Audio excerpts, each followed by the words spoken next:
All right. Well, good afternoon and welcome for coming to join us this afternoon. I'm William Wells, Superintendent of Schools for Amherst County Public Schools. I'm joined today with Mr. Brad Beam, Director of Amherst County Public Safety, and Lieutenant Dallas Hill, Public Information Officer for the Amherst County Sheriff's Office. The order of speakers will be myself, Mr. Beam, and Lieutenant Hill. We will make statements regarding our roles in this incident and then take questions at the conclusion of the event. Although we want to answer your questions, there is some information that we cannot be shared due to HIPAA and FERPA regulations, as well as this is an ongoing investigation to the Sheriff's Office. We want also to remind everyone this is a press conference, not a community forum. We will answer questions from the press, but not from the community at this point. So again, I want to thank everyone for being here, and then thank everyone who assisted in the initial response to Central Elementary School yesterday. I especially want to recognize Ms. Erica Maddox, the school health assistant who initially identified the symptoms and notified school administration. I also want to recognize Mr. Ron Profit, principal at Central Elementary School, Ms. Angela Penn, the assistant principal at the elementary school, school resource officer Brandon Payne, who was the first law enforcement officer to arrive, Ms. Blair Payne, lead nurse for Amherst County Public Schools, who responded, Dr. Tim Hoden, chief operations officer for Amherst County Public Schools, and Brad Beam, director of public safety, for their response to this incident. We'll start with saying our schools are safe and our students are safe. I think that's the main thing to say right now. The students involved in this incident, they returned home last night, but the bigger picture, our schools are safe and our students are safe. And Amherst County Public Schools is a safe environment for our students. I want to go through the timeline of events a little bit and kind of the background of what happened, and then we'll turn it over to Mr. Beam and Lieutenant Hill for their comments. But on Tuesday, December 12th, at Central Elementary School, a student brought a sandwich bag containing gummies to school and then shared those gummies with 6 classmates during lunch. Of those seven students, 5 demonstrated symptoms and received medical attention. Students who ingested the gummies exhibited symptoms of nausea, vomiting, headache, and some muscle spasms. 2 of the students were transported by Amherst County Public Safety, and 3 of the students were transported by their parents to the local hospitals. We offered assistance to the other 2 remaining students and their parents, but their parents opted not to seek treatment. They were not exhibiting any symptoms. Law enforcement tested the gummies and they tested negative for foreign substance. However, when they tested the residue in the bag, the field test indicated a positive response for fentanyl. At this point, we believe the bag containing the fentanyl got contaminated either at home or en route to school as the student was being transported by their caregiver to school. There's no indication there's any other fentanyl at the school, but this came from the home. The fentanyl was contained to the bag, and we did not have any indication the fentanyl was on additional surfaces in the building, but we did go ahead and clean the building this morning just to make sure everything was clean. Thought we'd best review the timeline of events from the school perspective. So at 1:20, the first student started indicating symptoms. At 1:40, the nurse notified the school administration. Between 1:40 and 2:15, parents of the affected students will be notified by school staff. Also during that same time frame, between 1:40 and 2:15, the other students that were affected began having symptoms and came down to the nurse so they could seek attention from the nurse. At 1:47, the initial call went to Officer Payne, who reported to the scene. Around 2 o'clock, Officer Payne then notified dispatch of the need for medical personnel on scene around 2:22. At 2:15, the school administration office notified of the illness, and we sent resources to support the school. At 3 o'clock, we sent a school messenger to the parents of Central Elementary School, and at 3:50, we sent a school messenger to the parents of all schools in the division. At approximately 4:45, we were notified by Officer Payne that the bag did test positive for fentanyl, and at that point, we notified the parents of those 7 students and made sure they were aware. We also notified law enforcement and medical folks at public safety notified the hospitals that the tests were positive, test positive for fentanyl. After we notified the parents, Amherst County Sheriff's Office had notified us they were getting ready to continue their investigation and go to the residence of a presumed person who may have had it, and so we did not put any other press release out until 6:30 until the Sheriff's Office had a chance to do their investigation at the residence, so we did not impede with their investigation. So that's kind of the timeline for us here at the school system. I'm going to turn it over to Mr. Bean to discuss the role of public safety in this incident. Mr. Bean. Thank you, Dr. Willis. Again, my name is Brad Beam. I'm the Public Safety Director here for Amherst County. As Dr. Willis alluded to, School Resource Officer Payne was the first public safety person, either from law enforcement or our office, to respond. He responded. After his assessment of the situation and consultation with school nurse, they contacted us to respond with ambulances and medical response. We responded at approximately 14:24, 2:24. We responded. We were on scene within 6 minutes. Initial response was a on-duty supervisor and an ambulance. Within about 10 additional minutes, we had 3 other ambulances, as well as 2 additional supervisors and our logistics coordinator. We responded with a total of 11 personnel to this incident. We did transport 2 individuals to Lynchburg General Hospital. Generally speaking, all of the students had some of the different symptoms: nausea, vomiting. Several of them exhibited signs of being lethargic, things of that nature. 3 of the students did get transported to local hospitals by parents. 2 went to Lynchburg General by car, and 1 went to Bedford ER by car. Again, we continue to assist the Sheriff's Department and the school systems in the investigation. One of our EMS supervisors contacted Poison Control to try and identify if the gummies could potentially be the source or if it was an unknown source. Through consultation with Poison Control, they had no indication that the type of gummy bears that were in question had any type of recall or anything that we should be concerned with that, which led to the Sheriff's Department continuing their investigation to the containers in which the gummies were brought into. Again, we continue to work with the Sheriff's Department and the school system on this matter, and I'll bring up Lieutenant Dallas Hill next for his comments. Good afternoon.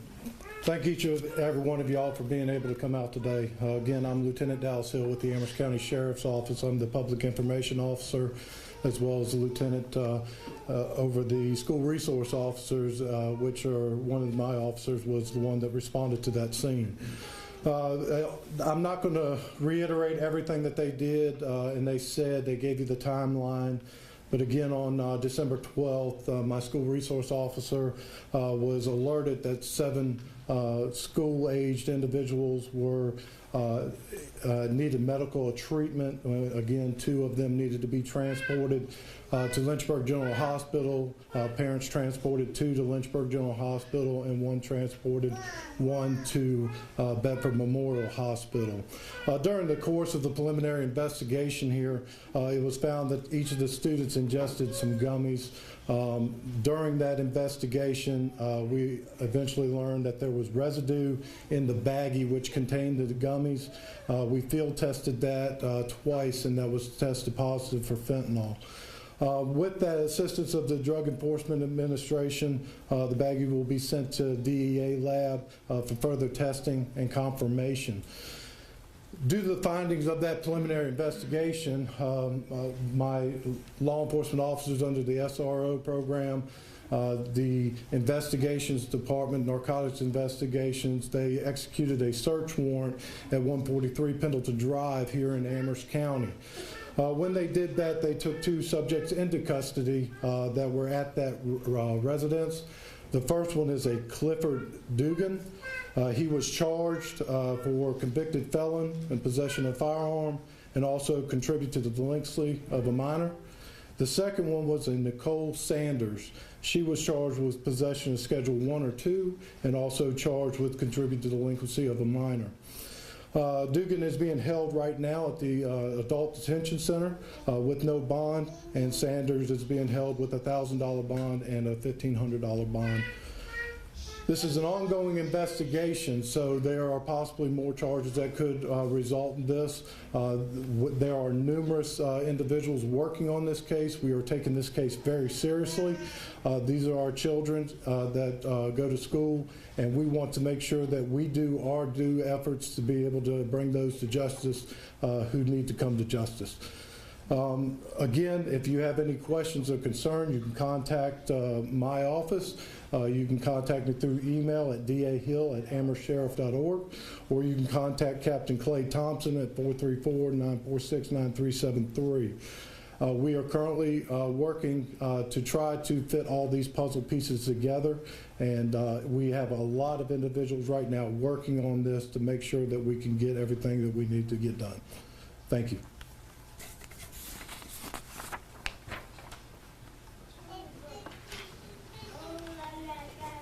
So at this point, if the press has any questions, we'll be glad to take those at this time. I would like to know, what's the relationship between the people that were arrested and the kid that brought the gummies to school? As of right now, we cannot disclose that information. It's still an ongoing investigation. There's a lot of people we still need to contact, and we have to go through our steps to figure out what we need to tell you. Were any of the students administered Narcan or needed any kind of treatment along those lines?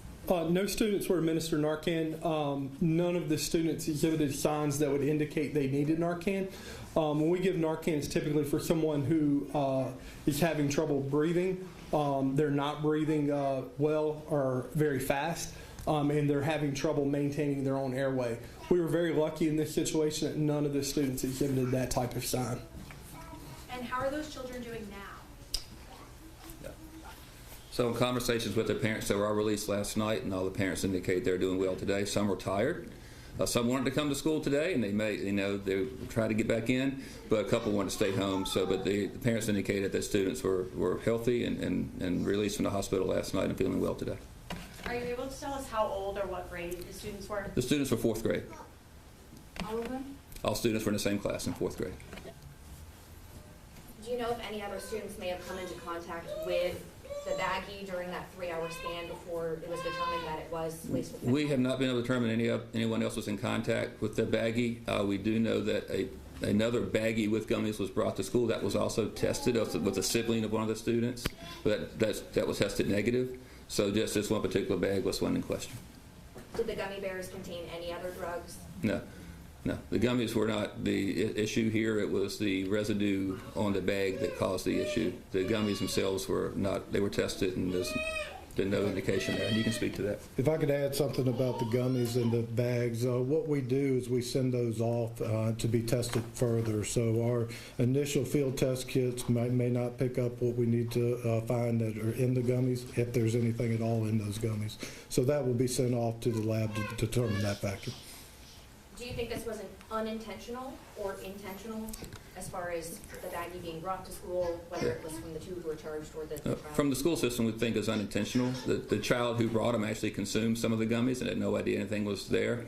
So we don't feel this was an intentional event, but we are continuing our investigation. Again, working with Sheriff's Office and Public Safety on this, but at this point, we do not believe anything was intentional. We knew this was a fluid situation, but could you talk a little bit to some of the parents who were concerned about the quickness, if you will, of notifying the parents of this situation? So as soon as we realized there was an issue going on, so we got our first notification around 1:20. A student came sick to the office.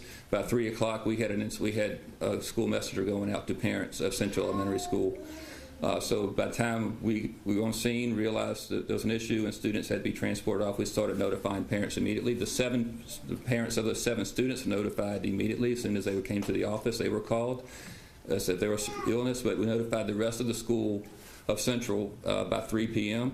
And by 3:50 p.m., we had a school messenger going after the whole school division, notifying them of the incident. At that point, it was still under investigation, and we did not realize it was fentanyl involved. Once we received the notification from the Sheriff's Office that fentanyl was detected, then we notified those 7 parents again that fentanyl was involved, and then at 6:30 we sent another school-wide message to all parents in the division and all staff stating that fentanyl was detected at the school. So really from the time it started, around 1:20 to 3 o'clock to 3:50, we had information out to all parents, and then as information came to us to be updated, we pushed that out as soon as we could. Again, we did have, at the request of the Sheriff's Office, we did hold the notification until 6:30 as they were doing a search warrant on the residents, and we did not want our information to hinder their investigation. Within the school, what do the rules look like for sharing food? Is this something that should have been monitored during lunchtime? So, we asked that parents don't bring bags of food and students share. However, at lunch, it's very difficult if you have 300 kids at lunch to tell a student they can't get, that's hard to monitor. So we're going to really be pushing to our parents and to our students, make sure it's safe. If you want to bring food to school, it needs to be in an original container from a store. Like if there's a birthday party and they want to bring cupcakes, it has to be store-bought in an original container. And so we are working with our students and notifying students and really working with them to say, don't share food, don't take food from others. You just don't know. And luckily everybody's safe. We were very lucky that the trace amounts were so small that no one was seriously hurt with this or worse. So we were very lucky there, but I think it does remind us that we need to work with our parents, remind our parents and our students that there is, that these things do occur, and we need to make sure we're doing everything we can to be safe. I will say that this is, as we've gone through time, this is not a school issue. This is a community issue. Okay? We have these things in our community. The fentanyl didn't just show up at school. The fentanyl came from somebody's house, right?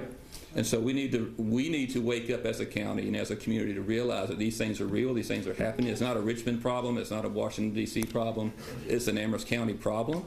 And until we do that and really start taking ownership in our own kids and what they are doing, this will continue. It might not happen in Amherst County, but it's going to happen somewhere else.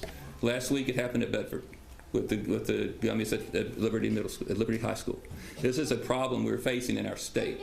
And if we don't start doing something about it now, and start addressing that problem, is going to continue. So I ask our parents to take charge, wake up, realize this is happening, because it's here and it's real. Yeah. What's the message when it comes to consequences? I know you're sending this message to parents, but what are the consequences that you want these parents to know they can face if this happens again? Well, for parents, if it's unintentional, the student didn't realize it, that's a law enforcement consequence, and I'll let the sheriff's office speak to that. For students, if it's intentional, if we deem this intentional, then they face the possibility of school repercussions as well as law enforcement repercussions, as well as the other consequences. You may die, right? I don't think there's a day in the week I don't get a call in to have somebody some type of overdose or drug reaction in the county. So that is happening. And so the legal sides of it and the school repercussions, those happen. But the bigger issue is what are the health consequences of this for our students and for our community. No one wants to have a 10-year-old kid at school die at school because somebody laced something with a drug or brought a drug to school. We don't, that's the worst thing that happened to us as well as the family. Think of the families on these things, and these happen. So we need to do what we have to do to make sure this doesn't happen. But from a school standpoint, there's discipline consequences if it's intentional. It's a 10-day suspension, and the school board determines placement after that. From a law enforcement standpoint, that's up to law enforcement and to the Common Attorney's office as to what happens there. From a law enforcement aspect, this type of behavior is completely unacceptable. It's unacceptable for this county, it's unacceptable for our families, and we will work diligently day and night to be able to bring to justice those who commit this act. We are trying to, and we need y'all's help. We need the community's help, we need the parents' help to be able to enforce these laws and to do the best that we can out there. So rest assured, this sheriff's office, as well as all the others around the state and country, are working nonstop, tirelessly, day and night to make sure that we bring to justice those who have committed some sort of crime like this. I know the original report stated that there was possibility that this might have been an allergic reaction before the test came back. Is testing for fentanyl a routine step, or was something about this circumstance something that kind of pushed y'all to look for that? Through the investigation and the preliminary investigation, we have to try to rule out every possibility. So through the investigations, it could have been possibly something medical. It could have been something in the food. We tested further and found that found actually what it was. So through trial and error, like I said, we are giving our due diligence to make sure that we find the answers so we can give the answers to each and every one of you. So that way we can have some sort of comfort that we know what it is and why they had the symptoms. Do you know how much fentanyl was in the bag? No, ma'am, I do not. I think you may have touched on this earlier, but the child who brought the gummies, are they safe, assuming that they were in the same household as the people who were arrested? Are they safe? Yes. Each one of them are with the appropriate supervision that they need right now. Yes, ma'am. I know you've touched on this before, but fentanyl is an extremely powerful drug, extremely deadly. These are 7 children. They're small framed. Can you just talk about how lucky these children are? I mean, this could have been a lot worse. You want to answer that? Sure. We see overdose by opioids all the time. As my law enforcement partners in school system have talked about, it's not just in this community, it's across the country. And we continue to battle this epidemic. You mentioned Narcan earlier. That is a tool that every law enforcement officer carries, our school systems have. Our fire and EMS folks carry several doses of that, because we do know how dangerous fentanyl or other products that have opioids in it can be, and it can be deadly in just a moment with a very small dose of those medications or those drugs. Could you speak a little more about what you kind of mentioned earlier, that, you know, the community, families need to take the responsibility, step up, if you will. Could you break that down just a little bit? For the parent who says, Right. hey, I'm working 2 or 3 jobs, I'm consumed Right. already. So this is, the drug issues in our community are not something that the school system can suspend its way out of. It's not something law enforcement can arrest its way out of. Right, we're here, it's here. No matter how many people they could arrest, but you're still going to be there. So what we need parents to do is actually start thinking about this, looking at social media things on their kids' phone, actually, you know, looking at what their kids are bringing to school every day. We had a 13-year-old who got in here for a discipline issue earlier this year with having a THC vape at school. We asked him, how'd you get it? He says, easy, I just went online, said I was 21 and shipped it to my house. So the regulation of these THC drugs and things like that is really not there, and so students can get it, but our parents, you know, the parents had no clue. They had it shipped in a box. So we need, as parents, again, I'm saying our parents, we just need to be, we want to trust our kids, we want to believe our kids, they won't do wrong. I had my 3, I want to trust them too, and, you know, that happens, right? We were all kids at one time, we're going to push the envelope sometimes.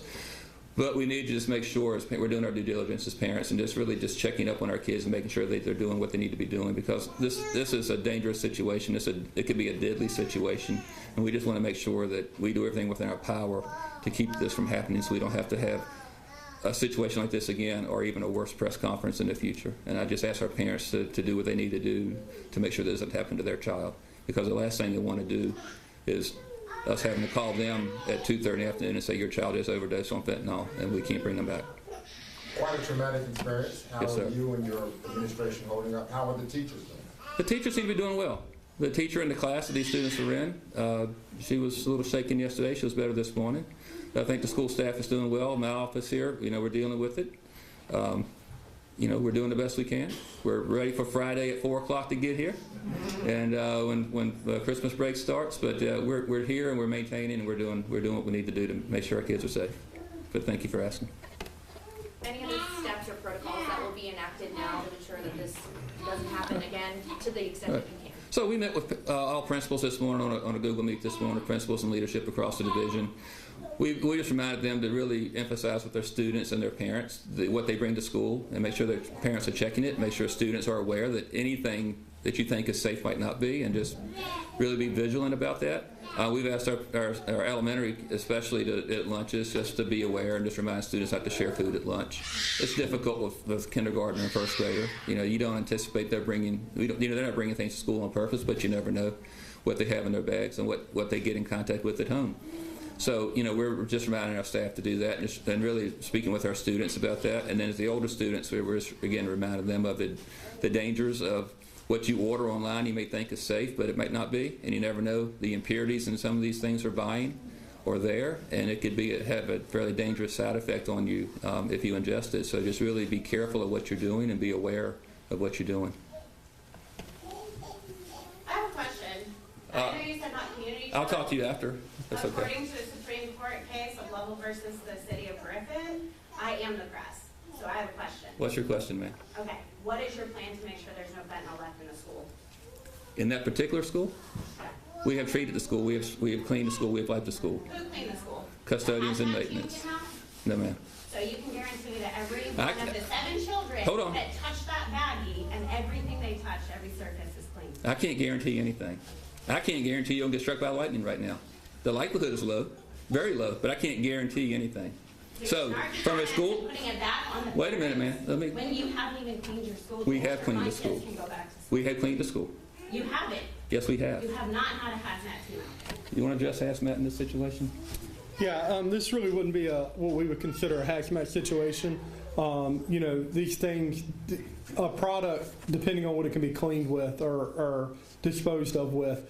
And as the superintendent said, I think they've taken the appropriate steps with their custodial staff, making sure they're wearing proper equipment and so forth to get that done. So we feel very confident from a public safety standpoint Okay, those from things a have been done. public safety standpoint, how much fentanyl does it take for a kid to have on their skin to kill them?